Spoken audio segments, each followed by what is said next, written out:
But for now, we wait. And we live in anticipation, waiting for this fallen world to be redeemed.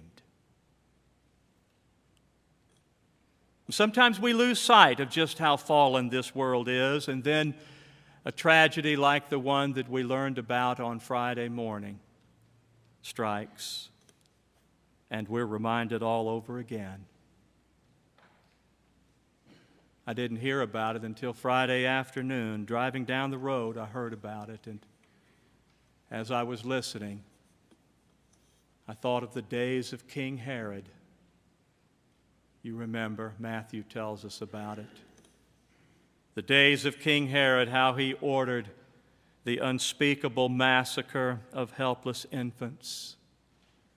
The days of King Herod, Matthew recites words from the prophet Jeremiah. A voice was heard in Ramah, wailing and loud lamentation. Rachel weeping for her children. She refused to be consoled because they are no more.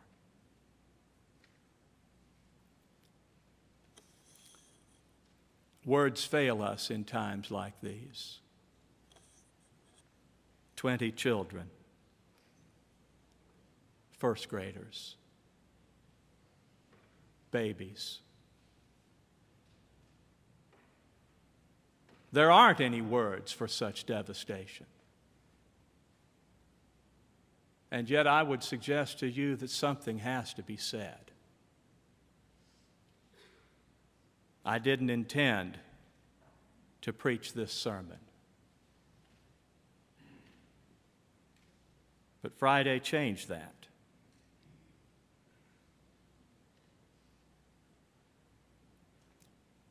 We've got a problem, a real problem, a problem that is not going away. It's not getting better, it's getting worse. In 2012 alone, there have been 16 mass shootings in our country, leaving us with at least 88 dead. How do you explain that? What words can you say? Ezra Klein of the Washington Post has noted that if you look internationally at the worst mass shooting incidents in the entire world in the last 50 years, you'll find that the United States was home to 15 of the top 24. That's well over half the incidents. 62.5% to be exact.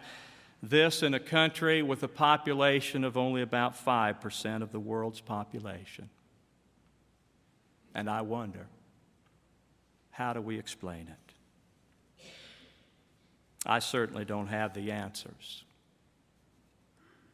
And I want to apologize at the outset because I know that anything I say today will be offensive. I understand that, and I apologize for it. I don't want to intensify the heat in a debate that is already hot enough. What I hope to do is shed a little light, maybe just a little light, on a conversation that we need to have. We need to know how to have a conversation about these things and to have it with grace and with faith, hope, and love. Because we can recognize that the course that we're on is not leading us to where we want to go. And if we're not getting to where we want to go, then maybe we need to think about the course that we're taking.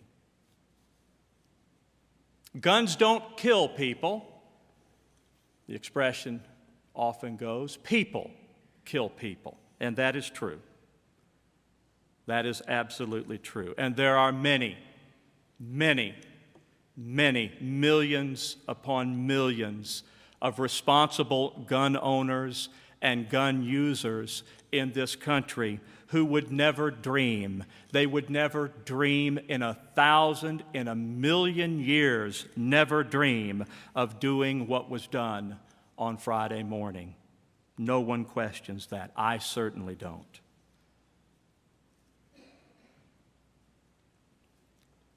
But it seems that the evidence still is clear. The situation continues to ratchet up. So what do you do? Maybe a change in course is in order. Years ago, I remember reading an article by Roland Barton. Barton, of course, the celebrated church historian who taught for so many years at Yale. He wrote a piece in the Christian Century. Believe it or not, it was a piece in which he wrote about his opposition to the use of beverage alcohol. You probably wouldn't expect to see that article today, but he had it in there at the time, Barton did. A careful student of the Bible, he admitted that the Bible roundly condemns drunkenness, but he also had to admit that there's no other way to interpret the Bible except to say that the Bible permits the drinking of alcoholic beverage, at least in moderate forms. Even Jesus turned water into wine. Barton went on to declare that we live in a different day, however, and just as we need to interpret the Bible contextually in terms of its historical context, we also need to interpret the Bible contextually in terms of our own modern context. And then he went on to reflect upon how in the ancient times, if a man were to have drunk too much, he might run the risk of driving his ox cart off into the ditch, which would certainly be inconvenient, but hardly devastating. He said today, however, when a person has had too much to drink and gets behind the wheel of a car or a bus or a truck or a boat or an airplane, well, we live in a different day, don't we? The result can be a lot different. He had a point, of course. We live in a very different world, a world that calls perhaps for a different response. And in many ways, we have responded to that. In many ways, we have. There have been organizations that have risen up to take this thing on, Mothers Against Drunk Driving and whatnot. We have actually seen some improvement in this regard. I don't think we've seen enough improvement, but we've seen some improvement. And we're grateful. There's another incident that I recall. Back in October of 1982, some of you will be old enough to remember this. Some of you may have just read the ancient history about this. But back in October of 82, 7 people in the Chicago area died after they took extra-strength Tylenol that had somehow been tampered with and had become laced with potassium cyanide. Remember?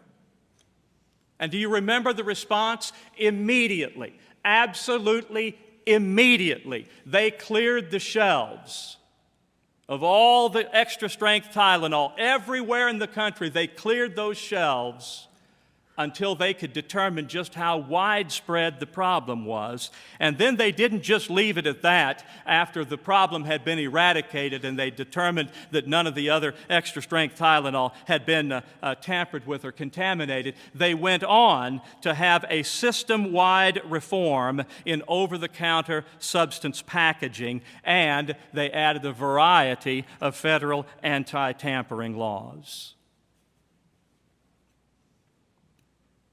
Which the point is, we responded to the crisis. We did something about it. Which brings me back to our nation's crisis. 16 mass shootings in 2012 alone. 88 people dead. And on Friday, in that number, 20 beautiful, innocent, first graders. In case anyone's wondering, I guess the point is clear. Our world is fallen. Evil lurks in many corners. And we know that guns are going to fall into the hands of the wrong people, and sometimes the results are going to be devastating. These are the facts. And so, what to do?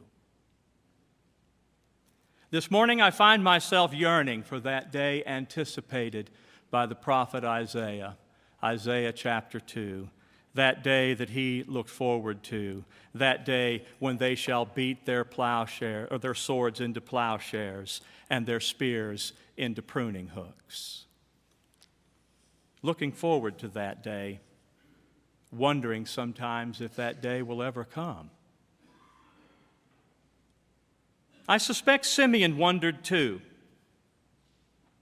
The man that Kristen read about a moment ago, Anna as well. We know that Anna was 84 years of age, a ripe old age for a woman in that ancient day. Simeon apparently was almost as old. We're told that he was ready to die. There they were in the temple, waiting. You might call it Christmas waiting, waiting with hope, waiting that wait of anticipation, expecting God to do something, waiting and wondering if the day would ever get here, waiting and hoping, longing that God would step in. And the day came when all of their waiting came to an end. That's what we can pray for. The day when our waiting will come to an end. Waiting for a world in which we don't have to worry about sending our children to school. Waiting for a time when we don't have to wonder, where's it going to happen next?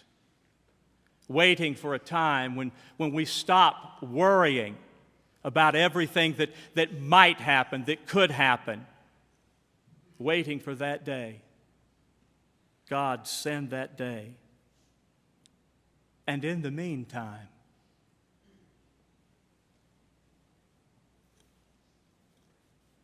let me do what I can do to make a difference. Let there be peace on earth, and let it begin in me. Let there be peace on earth, and let me exemplify that peace in the way that I can enter into a conversation about a very controversial subject and listen respectfully and offer words of perhaps of challenge respectfully. Let there be peace on earth, and let it begin in me in the way that we can enter into a situation that is devastating and talk about how we might make it better. Instead of one side, and it happens on both sides, accusing the other of politicizing the event. Well, if you take it literally, everything in community is politics. Because politics is all about living in a city. It's about living with one another, living together. It's going to be politicized, but let's help it to be politicized in the best possible way, with the Spirit of Christ, the Spirit of Christ saturating every word that we speak, every prayer that we offer, every word of hope that we give, all the while waiting for that day. Amen. Our song of commitment this day is number 89. Oh, come all ye faithful. I don't expect a great deal of response on a day like today. This is not one of those days where masses of people will join the church. I hope that maybe it'll be a day that we can think long and hard about who we are and what kind of people we want to be.